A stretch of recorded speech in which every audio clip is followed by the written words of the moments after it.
Bonjour et bienvenue dans le Kick Parade 144. Salut Swan. Salut Rohan, bonjour à toutes et à tous. Et merci à tout le monde. On a fait péter le score avec le Kick Parade 143. Je crois que c'est le deuxième le plus vu de l'histoire de l'émission. Donc c'est très stimulant, on va dire, hein, pour nous. Là, il y a beaucoup de jeux. Beaucoup de jeux cette semaine. Dans le top 10, ça s'est pas mal renouvelé. Des trucs assez intéressants d'ailleurs.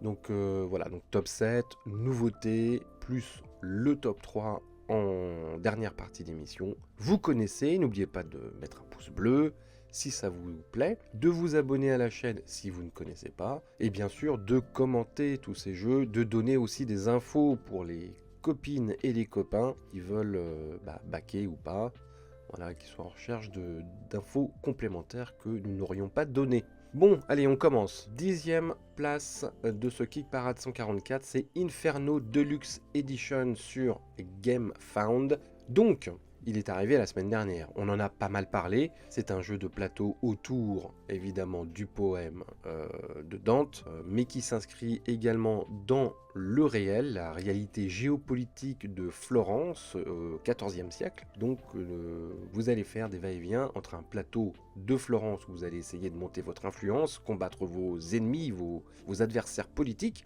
et en même temps vous avez un plateau beaucoup plus onirique, fantastique celui-là, où vous allez envoyer des âmes en enfer. Et ce jeu, alors attends, il est né à 216 372 €, 2046 contributeurs, il reste 10 jours, donc il n'a pas du tout fait les mêmes scores que son concurrent Dante's entre guillemets de la Inferno, semaine ouais. dernière, qui s'appelle Inferno et qui est sur la même thématique, mais qui n'avait pas les mêmes mécaniques, et qui ne possédait pas du tout le même budget promo, je pense, hein, ça compte. Ouais, forcément. On a entendu moins parler de celui-là.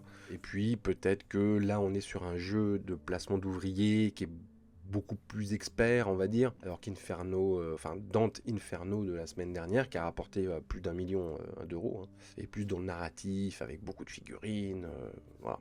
Ce qui ne veut pas dire que l'un est meilleur que l'autre, hein, c'est pas ce que je dis. Je dis juste que peut-être qu'il y en a un qui est un peu plus, on va dire, compliqué, moins accessible. Mais, Oui, sur je cette pense différence que de pledge, en fait, hein, de backers. il y a une différence. Après, on va dire que peut-être que cette version-là, on va dire a une proposition qui est peut-être en termes de mécanique un poil plus original que que le Dante's Inferno. Mais Dante's Inferno, il allait vraiment sur un terrain qu'elle vend en poupe en ce moment, qui est entre le dungeon crawler, le narratif, avec un petit côté un peu legacy de boîtes qui vont s'ouvrir au fur et à mesure. Donc vraiment, l'autre, il cochait toutes les cases de Ouais. ce qui fonctionne en ce moment en termes de jeu de plateau. Après, celui-ci, effectivement, il est plus modeste. Je trouve que aussi esthétiquement, la proposition est moins intéressante sur cette version-là. Mais c'est vrai qu'en termes de gameplay, il y a quelque chose d'assez intéressant. Mais il y a aussi la différence de prix. C'est vrai que là, on est sur quelque chose qui est peut-être un poil plus élitiste, avec un prix qui est quand même assez élevé. Après, ça reste quand même un beau succès compte tenu du Oui, jeu. D'ailleurs, si vous voulez vous faire votre propre avis, il est disponible sur Tabletopia et Tabletop tout à Simulator, et fait. vous avez aussi la possibilité de lire les règles de jeu qui sont disponibles d'ores et déjà sur la page de la campagne. Ouais, et en parlant de prix, hein, effectivement, c'est 79 € le pledge de base. Ils ont fait dans les actus, ils ont lâché un petit sample de musique, parce qu'apparemment il y aura une application ou une bande originale à télécharger, je ne sais pas encore. Mais voilà, il y a un petit sample de ce qu'ils sont en train de préparer pour le jeu, pour vous mettre dans l'ambiance de l'enfer ou de Florence. 9e place, Ace of Aces, 115 819 €, 2109 contributeurs pour ce jeu d'affrontement d'aviation de la Première Guerre mondiale, au-dessus des campagnes françaises. On en a beaucoup parlé la semaine dernière. On a eu une précision dans les commentaires, hein, comme quoi c'était un système de Plus jeu qui d'une. existait Ouais. déjà. C'était assez intéressant parce que vraiment c'est le jeu où c'est là où on peut compter sur vous, hein. Il y en a, je sais plus, Oui. 3 ou 4 d'entre vous qui sont intervenus pour nous parler un petit peu de l'histoire du jeu, parce qu'il s'agit en fait d'un reprint en quelque sorte, un poil plus modernisé, sur un système de jeu qui avait été utilisé, qui avait été réutilisé notamment dans l'univers de Star Wars. Donc tout ça, c'est les précisions que vous nous avez apportées, parce que c'est vrai que la campagne, comme nous on l'indiquait la semaine dernière, elle est pas ultra claire sur Non. tous ces éléments-là, Non. sur la manière dont le jeu va se jouer, etc. Ça, c'est d'ailleurs ce qui me manquait un peu, ce qui rend la page un peu austère. Mais en fait, avec toutes ces précisions, moi je trouve que c'est quand même un jeu qui a une proposition qui, même si c'est un jeu qui date d'il y a 30 ans, reste encore assez original en fait dans le spectre actuel du jeu de plateau. Et du coup, c'est vrai que l'expérience est intéressante. Bon, après, moi, le combat d'aviation, c'est plus cette thématique qui me parle pas, C'est pas ton truc. mais j'espère voir que, enfin, peut-être ce système peut être décliné sur d'autres univers, sur d'autres styles. C'est un beau succès, hein. 115 000 euros, 2109 contributeurs. Il reste 10 jours, franchement. 8ème place, eh bien ça aussi c'est une petite surprise quand même. Conservas, bon qui a baissé hein, dans le classement, mais bon il est quand même fait 2 semaines de suite dans le top 10. C'est la dernière semaine, 53 000 euros, 2143 contributeurs. Donc ce petit jeu sur la gestion de votre pêche et de votre production de boîtes de conserve. Jeu uniquement solo, hein, on le rappelle. C'est un très beau succès pour cet auteur qui, on l'a dit, hein, a le vent en poupe.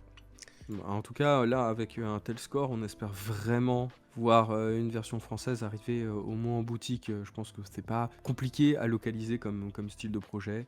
Et vraiment, éditeurs français, entendez-nous, je pense qu'il y a de plus en plus de gens qui sont intéressés par le solo. Et vraiment, faut pas hésiter, peut-être pas dans des éditions aussi distribuées que du Cool Mini or Not, mais je pense qu'aujourd'hui, il y a vraiment, vraiment beaucoup de joueurs qui sont à la recherche de bons jeux solo. Donc je pense que vous pouvez y aller. D'ailleurs, j'en profite, il y aura bientôt un premier tour sur la chaîne. Et sur le premier tour, on n'en fait pas assez malheureusement, c'est plutôt un manque de temps. Sur 20 Strong, le jeu solo, créé par Chip Theory Game. Ensuite, on en est à la combien? On en est à la 7ème place. Alors c'est Vampire The Masquerade Chapters qui a passé la barre des 200 000 euros, 2321 contributeurs. Et il est là encore une grosse dizaine de jours. Alors ce Vampire, on en a beaucoup parlé. Il y a eu pas mal de commentaires également, hein, de gens qui sont pas contents parce que c'est un jeu qui a eu pas mal de coquilles, de soucis de production et qu'ils vous font payer les ratapacs. En fait, c'est ça en gros le truc. Hein. Bah en fait c'est un petit peu ça, et d'ailleurs on a vu dans les commentaires que il y a aussi une question de timing, sachant qu'effectivement ils ont vendu le surplus à des prix assez exorbitants il y a quelques mois pour finalement relancer une campagne avec un prix beaucoup plus intéressant. Enfin voilà, il y a plein de choses dans la manière de gérer le projet qui est assez qui est assez particulier. Bon, on avait parlé effectivement de la suppression des commentaires qui revenaient sur la déception du premier jeu, etc., etc. C'est un peu dommage parce qu'encore une fois je trouve que vu la l'univers. proposition de base, ouais c'est ça, enfin je sais pas, il y a une espèce de malédiction autour de Vampire the Masquerade dans ces adaptations aujourd'hui. Pas dans le jeu de rôle, hein, je crois que ça tourne bien dans le jeu de rôle. Hein. Oui, mais c'est pour ça que je parlais des adaptations, que ce soit Jeux jeux de vidéo plateau. ou jeux de plateau, c'est jamais vraiment très efficace. Et effectivement on voit que même si la campagne est un succès, hein, on va pas se mentir, enfin, je veux dire, les résultats parlent d'eux-mêmes, ça reste à 2000 contributeurs, c'est 2000 contributeurs en plus, sûrement. Mais par contre, c'est vrai que pour les anciens backers, il y a cette question de se sentir floué par rapport à ce qui a été fait. Et c'est vrai que l'absence de réponse concrète de la part de Flyos Game, ça ne fait qu'accentuer, on va dire, les tensions. Ouais, ça c'est sûr.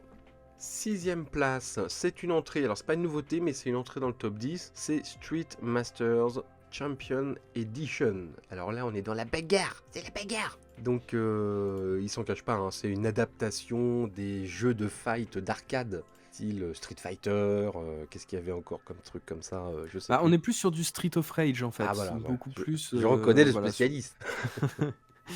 Pardon. On voit qui séchait les cours de lycée. Oui, c'est vrai qu'on est clairement dans cet univers-là, plus du côté combat de rue à la beat'em all, comme on pouvait avoir sur Rue Barbare. Voilà, rue Barbare. Mais c'est vrai que, étrangement, quand il y avait eu l'adaptation dernièrement de Street Fighter, et je pense que c'est peut-être pour ça que tu pensais à ça, ils avaient beaucoup plus accentué sur un gameplay qui est un peu similaire à celui de ce jeu-là. Et d'ailleurs, je m'en étais un peu étonné de dire c'est bizarre de passer sur du versus fighting à du beat'em all. Bon, là, clairement, ils vont sur des univers qui sont prévus pour. Donc, il n'y a pas trop de. Là, c'est du beat'em all, là. Oui, c'est du beat'em all. Oui, c'est ça, parce qu'il y a plein de figurines dans les boîtes. Plein de méchants, c'est assez impressionnant d'ailleurs le nombre de figurines qu'il y a. Bon après je pense c'est pas des figurines premium. Donc là c'est une nouvelle extension hein, pour être précis, parce que le jeu existe depuis 2018. Et là c'est une nouvelle extension qui s'appelle Lament of the Blood Moon. Donc il rajoute un boss, des méchants. C'est ça, des nouveaux environnements, des machins. Enfin en fait, ce qui est assez logique parce qu'avec ce style de jeu, enfin, là pour le coup, tu peux vraiment te permettre de juste rajouter Ah bah là, des oui, éléments supplémentaires c'est pour prolonger infini. l'expérience. Mm. C'est infini. Donc voilà. Non, mais après, c'est du jeu très tactique, hein, sur le plateau. Mm. Tu fais du combo parce que c'est avec des cartes, hein, évidemment.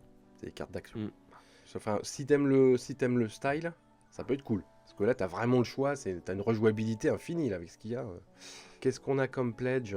65 € le plus petit, je crois.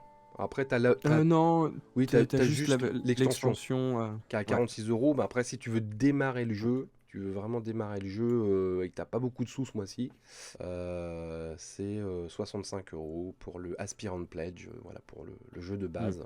Bah, d'ailleurs, on voit par on va dire l'engouement autour des pledges qu'on est beaucoup plus sur des joueurs qui reviennent pour l'extension, Hmm, parce qu'on voit que c'est vraiment ça ouais, qui a le plus de backers, plus c'est que les all-in ou ouais. les autres. C'est l'essentiel des nouveaux contributeurs, hein. 1129 contributeurs pour l'extension contre 118 contributeurs pour le jeu de base. Après, t'as du pledge plus cher, hein, évidemment. Et puis, t'as tous les add-ons si tu veux te faire tu as toutes les boîtes. Ok, alors on arrive sur un gros truc, 5ème position, avec enfin, tu nous en parles depuis 6 mois, hein. Enfin la sortie de Flow. Ouais. 289, enfin 290 000, il vient de passer les 290 000 sous mes yeux. 2825 contributeurs, il est là pour une grosse quinzaine de jours, il y a de la VF, et donc bah vas-y, écoute, représente-nous Flo, parce que tu en avais parlé à l'émission spéciale de Noël, il me semble, Hmm. dans tes campagnes que tu attendais, donc voilà, enfin elle est là. C'est ça. Alors, c'est difficile je vais essayer de résumer très rapidement. En gros, on se place dans un univers qui a connu un cataclysme. Aujourd'hui, les joueurs, enfin les personnages qu'on va incarner sont dans une ville et ils doivent repartir à la conquête du monde qui était le leur avant ce terrible événement. En termes de proposition de gameplay, il y a de la gestion avec de la pose d'ouvriers, Ouais. il y a de l'exploration, Ouais. il y a de la gestion de ressources, il y a Mm. du développement de personnages, il y a du deck building et il y a de l'exploration avec du combat contre des créatures. Les Voilà. mecs qui y sont arrivés, hein. Avec des composantes. Alors, c'est pas legacy, mais plus dans le sens de campagne, c'est-à-dire que Mm. plus vous allez faire des parties, plus en fait vous allez accumuler de l'expérience. Mm. Cette expérience, vous allez le mettre sur un petit arbre de compétences et une fois que vous maîtrisez tel ou tel type de gameplay, et ben en fait on va venir rajouter des éléments qui viennent complexifier le jeu, etc. Donc c'est-à-dire qu'on vous fait commencer avec une version plutôt soft du jeu, et plus vous allez y jouer, plus en fait on va y rajouter de la complexité via voilà. Donc c'est pas du legacy, vous allez pas détourner des cartes, vous allez pas voilà, c'est probablement de nouveaux ennemis plus puissants, Mm. des situations un peu plus compliquées à gérer, qui demandent peut-être un peu plus de réflexion sur comment vouloir gérer ces tours, etc. À savoir que le jeu peut se jouer, enfin c'est avant tout pensé comme un jeu compétitif, mais il existera aussi un jeu coopératif et un mode solo. Bon, en gros, c'est un jeu qui est extrêmement ambitieux sur plein de points. C'est un Peut-être, premier et jeu, c'était hein. ma... Alors Ouais, pas au niveau des auteurs, parce qu'il y a des gros auteurs Ouais. derrière, hein, les auteurs de Everdell, de Mm. Endless Winter, que j'aime beaucoup, Planet Unknown, Mm. donc c'est pas des petits bras, hein. Par contre, c'est Non. le premier jeu de l'éditeur. C'est ça. Et du coup, alors c'est là où on se pose la question, c'était déjà la question que je me posais cet hiver, c'était de savoir, bah, est-ce que c'est pas trop? Est-ce qu'il n'y a Ouais. pas trop de composants et que finalement on se retrouve à avoir des petits trucs un peu moyens partout? Et voilà. Après, il y a quand même des choses qui rattrapent le jeu. Bon, déjà, il y a la direction artistique, hein. Moi, je Ah trouve oui, qu'elle cette est, espèce de direction elle est vraiment artistique efficace. très dragée, Ouais, magnifique. exactement. Là, avec peut-être un petit reproche où on aurait peut-être préféré des personnages de différentes couleurs, parce que je trouve que Mm. sur la lecture du plateau, le fait qu'ils soient tous bleus avec juste le petit socle qui diffère, Mm. fait que ça rend pas toujours les choses très lisibles. Non mais c'est vrai que J'aime... les héros, qui sont un peu, qui sont des Mm. animaux, avec leurs familiers, qui sont super choupinous, ça donne envie de jouer. D'ailleurs, ça fait très Everdell, hein. Oui, ouais. Et les plateaux, tu vois, je trouve que là, c'est vraiment un mix entre Endless Winter, Everdell. Donc, qui sont des jeux très très beaux. J'ai les deux, c'est vraiment deux très beaux jeux, plastiquement, enfin, visuellement. Le jeu est vraiment super beau, super ambitieux. Vous avez une extension qui vous rajoute des monstres des cavernes, si t'as pas déjà Ouais. assez de gameplay. Bah surtout, ils ajoutent même les Ouais. miniatures des monstres. C'est surtout Oui. du cosmétique, sachant que j'aime beaucoup aussi... En fait, il faut qu'on parle d'un autre truc, au-delà du jeu, etc. C'est la manière dont est faite la campagne. Pour le coup, je trouve que la page, elle est incroyable. Oui. dans la gestion. Il y a plein d'idées que je pense qu'il faut reprendre. Cette idée de petits points pour t'expliquer comme le jeu est très complexe. Est-ce que c'est un jeu qui est très complexe? Est-ce que c'est un jeu avec qui est plus basé sur la narration, sur l'exploration? Et en fait, ils vont te mettre un degré avec des petites blagues un peu partout sur toute la page. Mm. Là, notamment le fait de dire le dernier point, c'est cuteness. Et en fait, ils ont pas assez de points, donc du coup, ça déborde du cadre. Enfin Ouais. voilà, il y a plein de petites blagues à droite à gauche. Il y a cette idée de proposer une boîte dédiée aux stretch goals avec au début une petite page en disant pour l'instant il y a genre une carte de chaque, Mm. mais en fait vous allez avancer et plus vous allez débloquer d'éléments, plus en fait on va mettre l'image à jour, et donc du coup vous allez savoir que au début pour l'instant vous avez un de chaque, mais finalement à la fin vous allez en avoir 20 de tel type, 10 de tel autre, etc. Mm. Donc je trouve que c'est une manière de communiquer qui est très visuelle et qui marche vraiment bien. L'idée aussi d'un calendrier de qu'est-ce qui va se passer tout au long de cette campagne avec le lancement, ensuite on va vous présenter les figurines peintes, ensuite il y aura un truc de questions à réponse, il y aura des social goals qui vont se débloquer, etc. Donc vous avez aussi des dates clés pour que la campagne soit vivante tout au long du processus. C'est trop bien. Alors, qu'est-ce qu'on peut dire au niveau des pledges? Vous avez évidemment une version deluxe du jeu, hein, que vous allez vous empresser de baquer, parce Évidemment. que c'est superbe.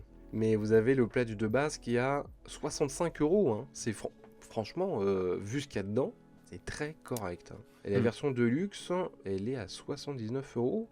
Et donc, tu as le jeu de base avec les composants deluxe, la petite extension, c'est ça? En fait c'est l'extension des stretch c'est les goals, stretch goals, mais ouais. Et ouais. tu as la bande originale, parce que tu as de la musique, ça se fait de plus en plus. Pour te mettre dans l'ambiance, il y a un Tabletop Simulator, il y a une version française, hein, ça va être localisé par Lucky Dog Game. Apparemment, ils vont pas faire de campagne à part, hein, ça va être, va falloir vraiment choisir sa langue à la fin de cette campagne. Donc si vous voulez ce jeu, n'attendez pas une éventuelle campagne de Lucky Dog Game, faut le baquer apparemment maintenant. Et voilà, non, ça a l'air quand même super intéressant, super intense aussi.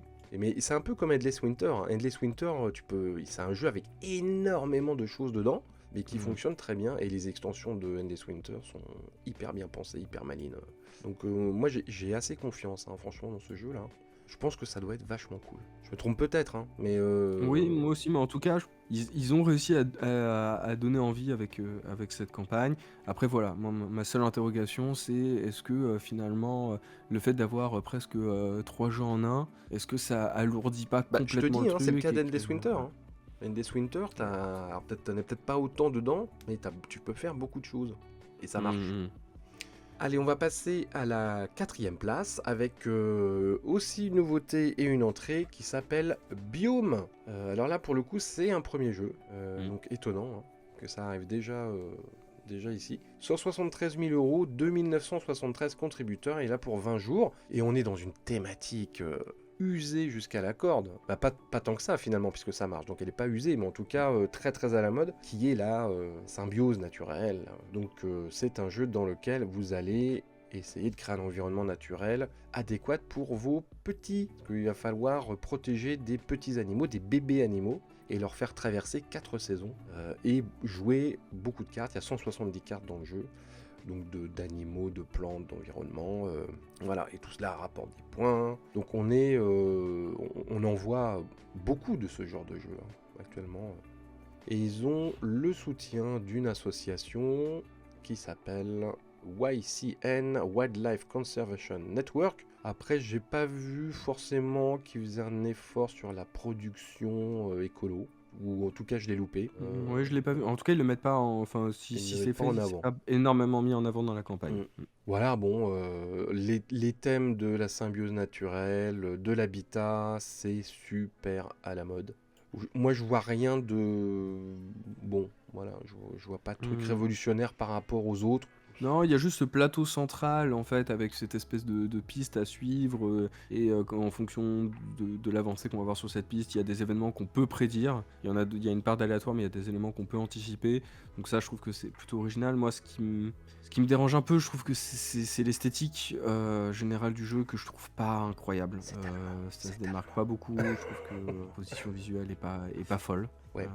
Et Non, ce que mais- je trouve aussi assez compliqué, c'est qu'ils avaient placé des stretch goals. Alors pour le coup, moi je suis assez surpris des scores qui sont accomplis là autour de ce jeu-là. mais les stretch goals, c'est tous les 100, au début c'est tous les 50 000, dollars, et puis à la fin Mm. on passe carrément de 300 000 à 750 000. Mais je pense Donc qu'ils ont, clairement, ils s'attendaient pas à un succès pareil, hein. bah, ils s'attendaient pas à ça, mais d'un autre côté, je trouve que l'échelle entre les stretch goals, en fait, elle était déjà établie à Oui. des différences qui sont notables et qui sont pas Ouais. habituelles pour ce genre de petits jeux. Donc, ouais. En tout cas, c'est une belle histoire, hein. Ça a Mm. été créé par une jeune fille qui s'appelle Léonie Grandler. C'est son tout premier jeu et en fait, elle a été au salon de Essen en 2019 et est tombée amoureuse du monde du jeu. Et a décidé de créer son jeu. D'ailleurs, c'est marrant parce qu'en 2019, j'y étais. J'ai dû la croiser dans les allées. Enfin, elle devait pas être vieille, hein, je pense. Mais donc voilà, donc c'est une jolie histoire d'édition, on va dire.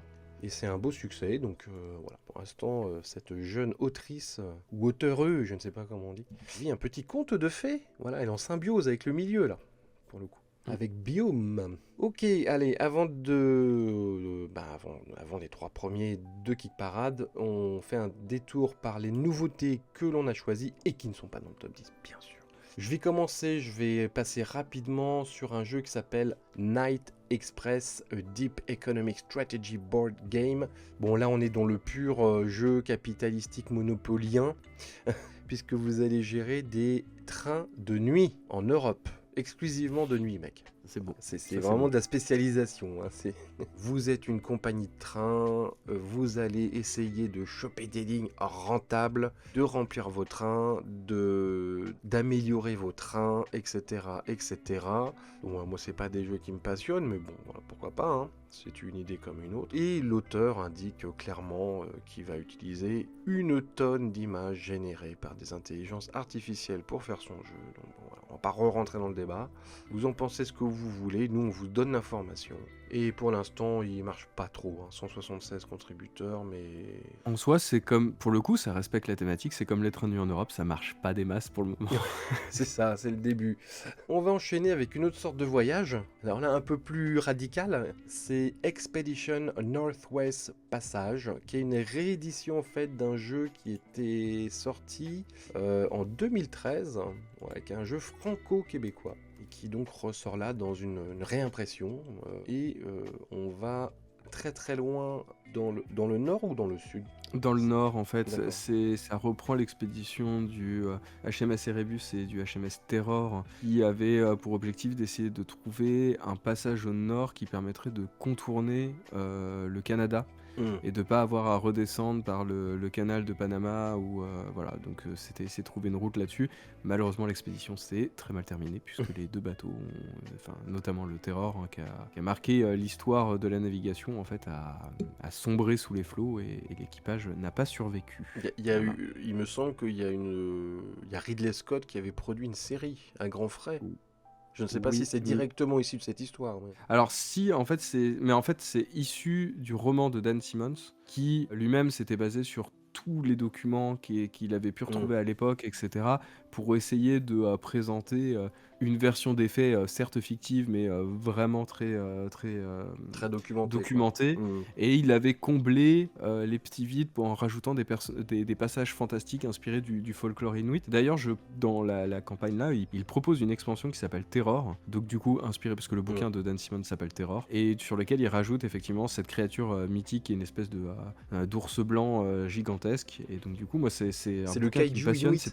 Voilà, c'est ça. Mais même, je vous invite à lire. Déjà, si vous n'avez pas lu le bouquin d'Anne Simmons, je vous invite à lire, c'est incroyable. Mais je trouve qu'en plus, la thématique de cette époque de la navigation où le monde ne nous était pas encore complètement acquis et qu'on tentait des choses un peu folles, etc. Enfin, c'est assez passionnant et moi, c'est une thématique qui me parle beaucoup. Ouais. Et donc, pour revenir à la mécanique, hein, vous allez faire avancer vos petits bateaux sur des tuiles de glace et essayer de trouver des passages, de ne pas vous faire piéger. Je pense que l'idée, c'était celui qui arrivait à traverser, un peu comme à l'époque, hein, celui qui arrivait à traverser le plus rapidement. Il avait l'exclusivité.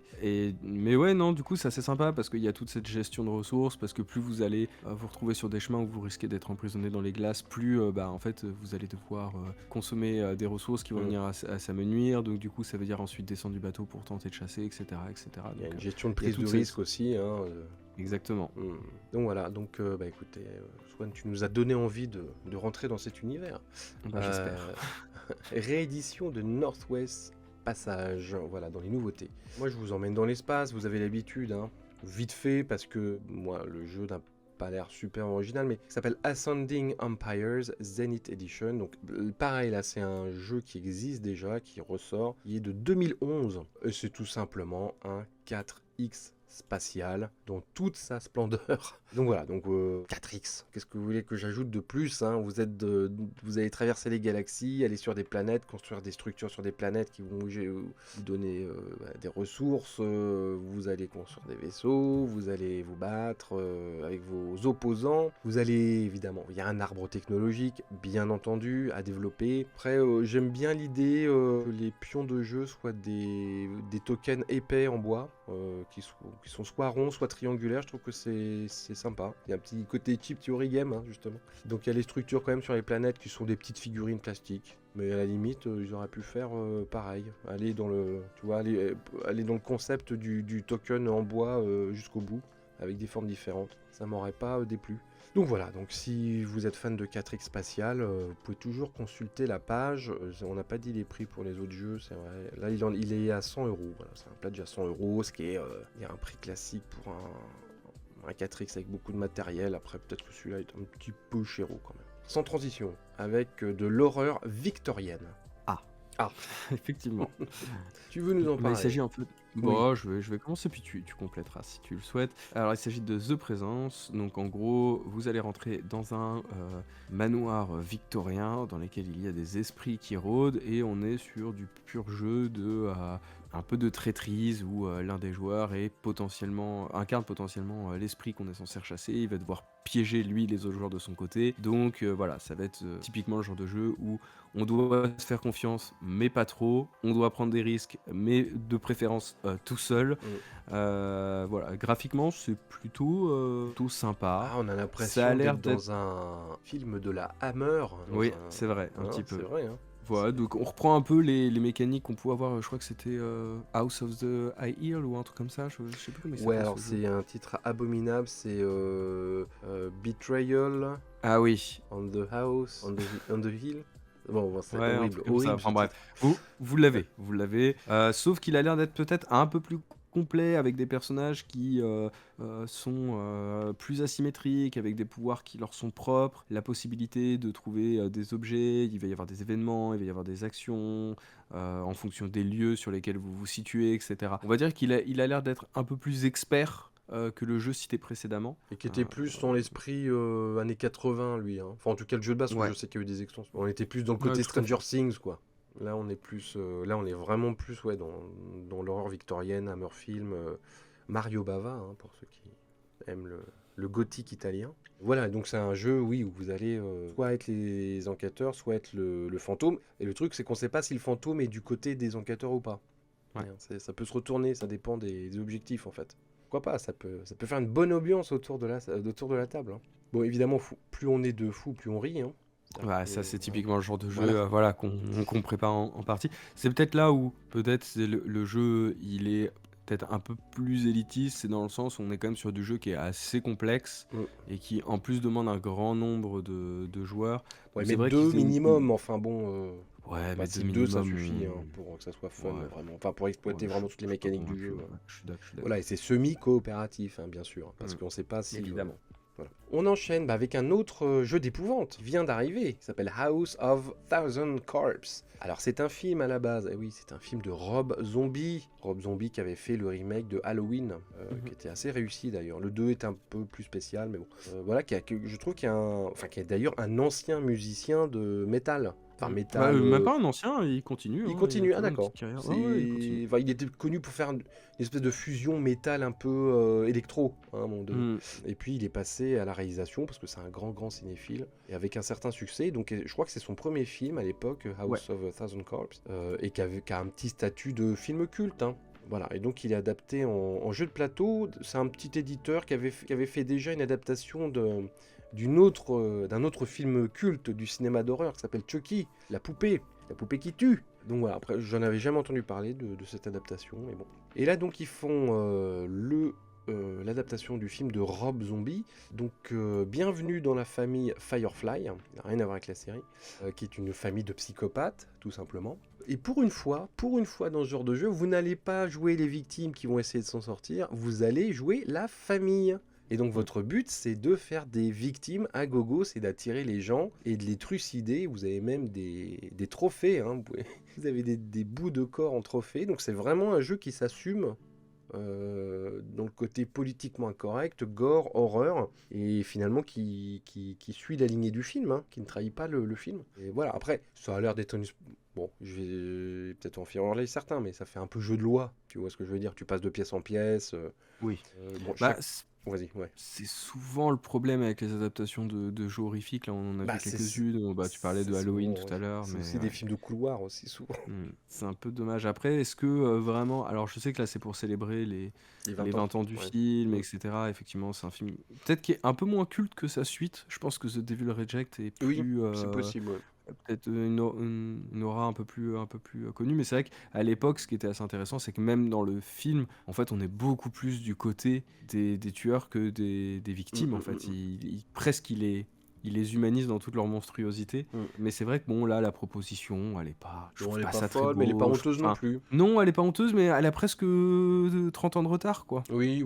Après, il y a quand même le côté de gestion des cartes d'action. Vous avez des actions et qui fonctionne un petit peu à la Ark Nova. C'est-à-dire quand tu fais une action, tu la glisses, tu peux pas la revoir avant un certain. Enfin, ça te coûte plus d'adrénaline si tu la prends trop tôt ou trop tard. Donc évidemment, et puis les personnages de la famille sont tous asymétriques. C'est vraiment du jeu de niche, du jeu d'horreur. Clairement. Et effectivement, on a peut-être vu moins intéressant dans le genre adaptation de films d'horreur. Bon, on en a vu aussi peut-être des plus intéressants, genre The Thing ou Saw, qui est assez récent, qui avait l'air plus cool. Ça n'a pas l'air honteux non plus, quoi. On va finir. On aurait dû d'ailleurs le lier avec le jeu d'expédition polaire, là. Un jeu de pirates qui s'appelle Ostia Pirates Expansion plus Reprint. Bon, donc c'est pas un nouveau jeu. En Non, tant que et en tel. plus c'est plus une extension en fait, puisqu'en fait le jeu de base, c'est un jeu où en fait on devait gérer une ville dans le bassin méditerranéen avec toute la côté gestion de ressources, placement d'ouvriers, etc., etc. Donc c'est un jeu qui avait déjà eu son petit succès, hein, qui était très modeste dans la ligne de tous les jeux un peu japonais. Donc là, l'idée, c'est de proposer une extension en plus du reprint, et cette extension en fait va rajouter beaucoup plus d'éléments qui vont venir avoir une influence sur la partie et qui vont pouvoir potentiellement en fait vous donner soit vous handicaper, soit vous donner de nouvelles conditions de victoire.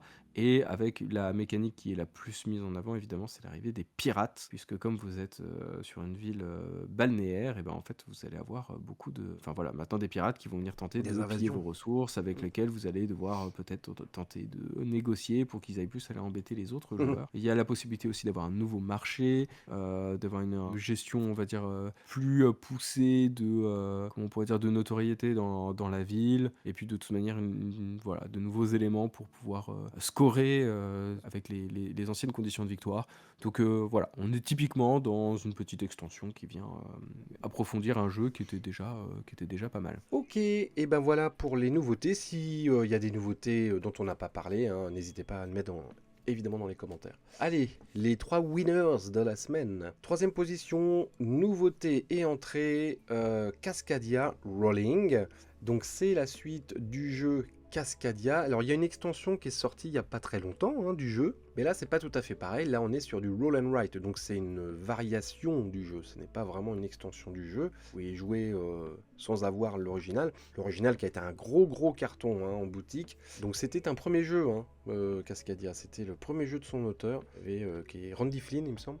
Et là il revient un peu dans l'univers, bon aussi parce que c'est un jeu qui marche, ça devient une marque. Alors c'est intéressant, c'est deux roll and write autour de Cascadia. Vous avez deux petites boîtes, hein, bien sûr. Il y en a une qui s'appelle Rolling Hills et l'autre qui s'appelle Rolling Rivers. Donc c'est deux environnements différents, mais vous pouvez les regrouper pour le même jeu.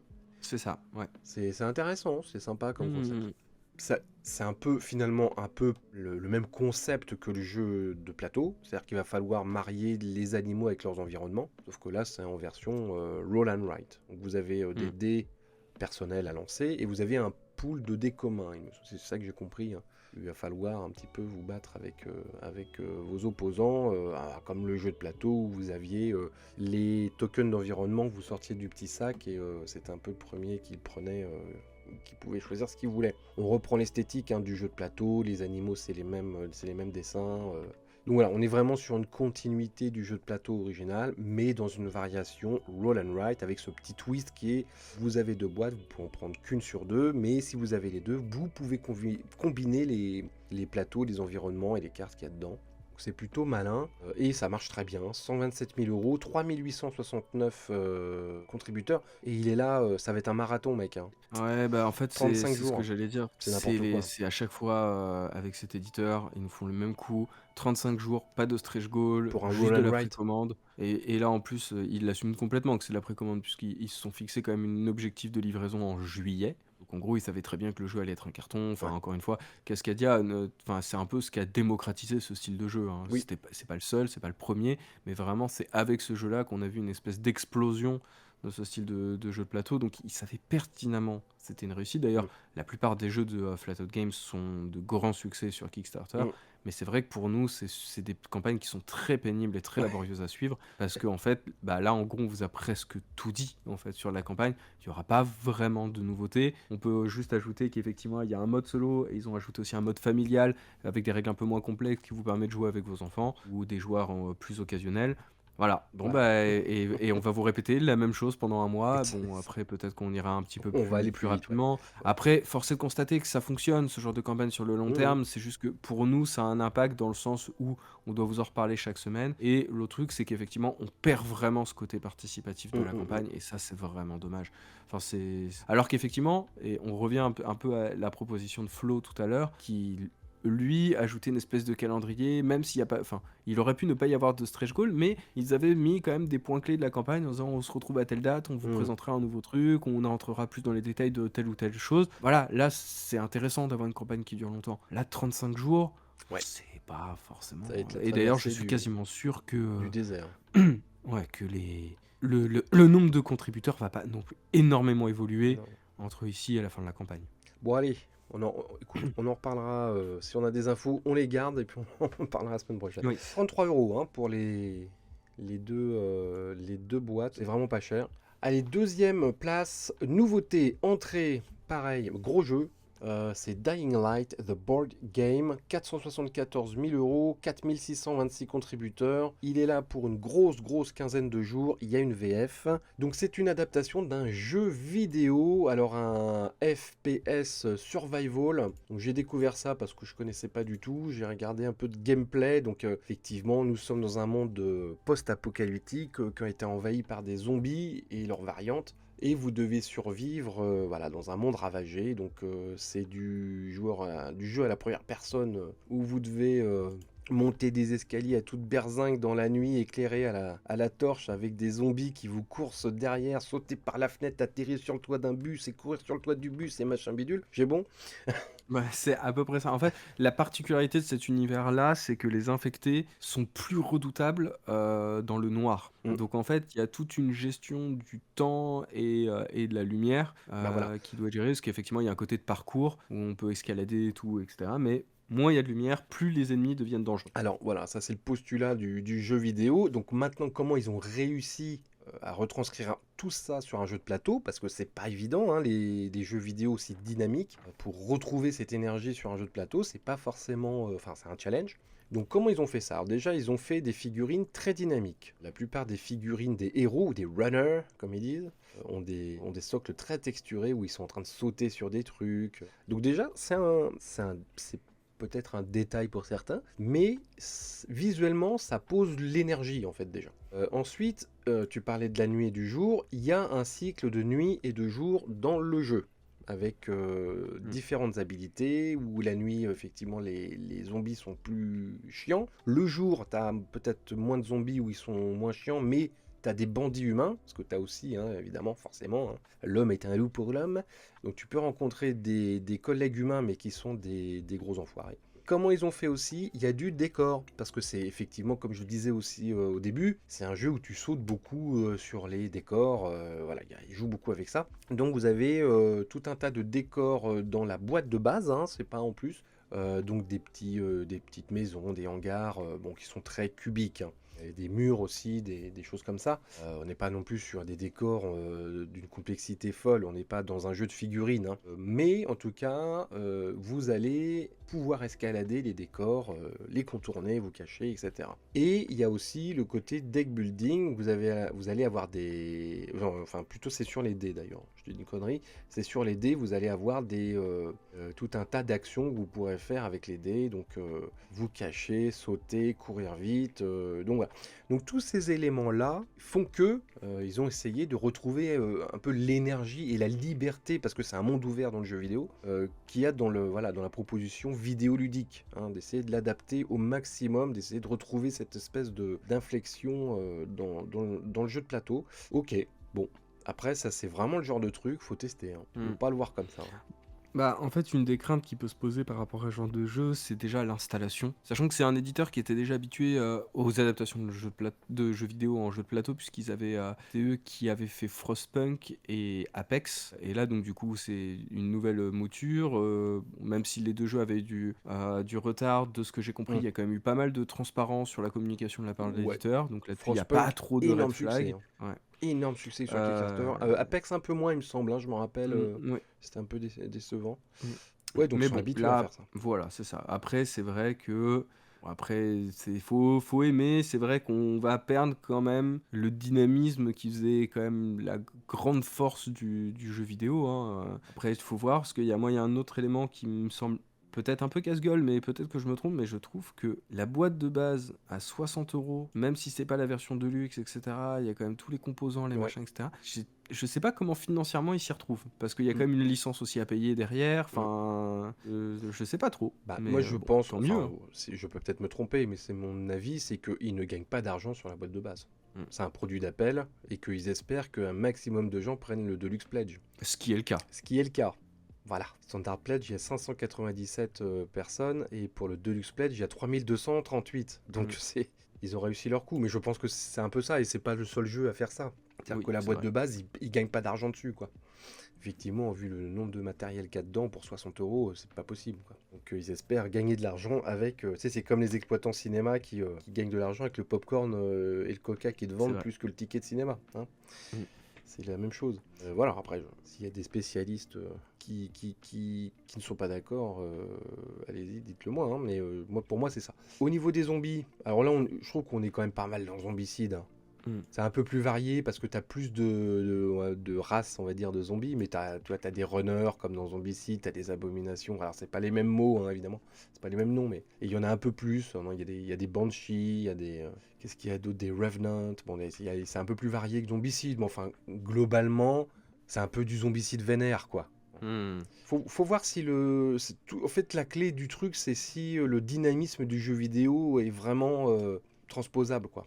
Parce que je pense que c'est Ouais, ça le truc, hein. Si le jeu Après, moi, je pense que ouais, il tourne tu sais, lentement, que c'est lourd, etc., c'est raté, quoi. Bah déjà, moi, je pense que la 1 heure de mise en place, je pense que Oui. mine de rien, ça doit quand même bien ralentir le rythme. Ouais. Bon, après, Ouais, mais une fois que c'est mis, bon, faut voir, quoi. c'est ça. Bon, Il y a des moi, bonnes figurines. honnêtement, je suis pas emballé. Honnêtement, je suis pas emballé, mais parce que C'est la du déjà proposition vu, de quoi. Marvel. Ouais, c'est un Mais peu tu ça. sais, dans le jeu vidéo aussi, hein, enfin, je veux dire, je crois qu'il est assez vieux d'ailleurs, le jeu vidéo, je vais noter. Le premier, le deuxième, Ouais. c'était un peu l'Arlésienne. Il est sorti il y a pas si longtemps que ça, D'accord, dans un ok. état catastrophique. Parce que c'est pareil, tu l'as vu 10 000 fois, quoi, te faire courser par des un peu ça. zombies dans des villes, enfin, tu vois. Ouais, mais là, il y avait toute la dimension parcours, etc., Oui. qui était vraiment la grosse nouveauté, parce que techniquement, jusqu'à présent, ils n'avaient pas réussi à le faire, donc c'était vraiment la composante originale. Et effectivement, c'est un peu difficile. Bah, c'est mais ça, bon. c'est ce qu'il y a de plus dur à faire, à transposer en jeu de plateau, quoi. Donc voilà, à voir. Nous avons un nouveau number one. Et oui, et oui, et oui, et oui. Et c'est un nouveau jeu. Enfin. Ça s'appelle Thunder Road Vendetta Carnival of Chaos. Et Thunder Road, on connaît, mon cher Swan, puisqu'ils avaient déjà fait une campagne l'année dernière. Donc Thunder Road, à la base, c'est un jeu des années 80 que j'ai encore dans une armoire. Voilà, le jeu original, je l'ai encore. Bon, c'est Mad Max, hein. C'est une espèce de course dans une espèce de désert post-apocalyptique. Vous avez des figurines de bagnoles, vous avez de l'hélicoptère, enfin du gyrocoptère, je dirais même plus. Qu'est-ce qu'il y a? Il y a du truck, du buggy, voilà, vous avez un tableau de bord pour vos bagnoles, et puis il faut se foutre sur la gueule. En fait, c'est une imitation. Déjà le jeu original de la fin des années 80 est déjà un pompage de Car Wars de Steve Jackson Game, qui lui est sorti au début des années 80, mais qui était une grosse simulation qui était très compliquée, et Thunder Road c'était la version grand public, on va dire. Et donc Restoration Game, qui est spécialisé dans les remakes de jeux, hein, on leur doit Unmatched notamment, et Dark Castle, Return to Dark Castle, c'était ça, Dark Tower, Ouais. qu'on avait présenté d'ailleurs sur la chaîne. Et donc ils avaient ressorti Thunder Road, et ça avait été un énorme succès, hein. Très très gros succès, hein. Et donc là ils sortent une extension qui s'appelle donc Carnival of Chaos, qui consiste en une nouvelle boîte. Donc vous avez une nouvelle équipe, hein, avec une nouvelle héroïne qui s'appelle Proud Mary, il me semble. Et donc vous avez une nouvelle couleur de voiture. Donc vous avez un nouvel hélicoptère, un nouveau buggy, tout ça. Voilà, vous avez une nouvelle couleur avec des nouvelles armes, un nouvel environnement, hein, aussi. Vous avez un nouveau plateau de jeu, donc Oui, voilà, parce que ça là, en apporte plus, il de y a la plus nouveauté. le côté combat en arène façon Destruction Derby, C'est ça. Bah là, là où avant on était plus sur une course dans linéaire, le hein, si je ne désert, ouais. m'abuse. Mm. Ouais, Bah là, ils assument vraiment le côté Car Wars, là, du coup, hein. Parce que Car Wars, c'est ouais. des arènes. Donc voilà, si vous n'avez pas pu pledger Car Wars 6ème édition, ou que c'était trop cher, ou que vous trouvez ça trop lourd au niveau des règles, mais que vous aimez les combats de bagnole post-apo, eh ben vous avez Thunder Road. Voilà, sachez-le. Mhm. Et c'est un énorme carton, il approche du million d'euros, hein, 7813 contributeurs. L'original, enfin le premier avait bien marché, avait très bien marché. Donc ça veut dire qu'il a beaucoup plu surtout. Parce que pour qu'il y ait Bah, autant de gens qui suivent là, bien marché, ou oui et non, parce qu'il y avait quand même, on rappelle, une première campagne qui avait été annulée. oui, c'est vrai. Ensuite, ils avaient refait une campagne où effectivement ils étaient montés à 7000 contributeurs. Mm, Et là, en fait, on est déjà à 7000 mm, contributeurs alors qu'il reste 15 jours. c'est Donc, ça. clairement, ça montre que le jeu de base a bien convaincu. De manière générale, bon, après, ce que j'aime bien quand même dans les propositions de Restoration Games, c'est que ils se contentent pas forcément que de dépoussiérer des jeux. Des fois, ils remettent un peu au goût du jour, ils allègent en fonction de l'expérience qu'ont acquis les game designers depuis 30 ans. Et du coup, des fois, il y avait des mécaniques qui étaient un petit peu revues pour qu'elles soient un peu moins Mm. lourdes, etc., etc. Mais tout en essayant de préserver l'essence du jeu de base. Et bah, force est de constater que ça marche bien, en fait. Ouais, ouais, ouais. Et d'ailleurs, on voit que l'écrasante majorité des contributeurs, c'est pour l'extension, hein, c'est pas pour Mm. le pledge de base. Donc l'extension qui coûte 42 euros. Après, vous pouvez monter, vous avez 148 euros. Alors, c'est la Big Box avec le jeu d'avant. Parce que qui possédait déjà des petites extensions. Hein, la campagne d'avant, vous aviez des trucs en plus. Donc voilà, bah écoute, hein, voilà, on est presque dans de la méritrache là. Limite. Oui. Ouais, clairement. Mais ça a l'air bien rigolo en tout cas. Enfin, moi j'adorais quand j'étais gosse le Thunder Road original. Qu'est-ce que j'ai pu y jouer avec les potes.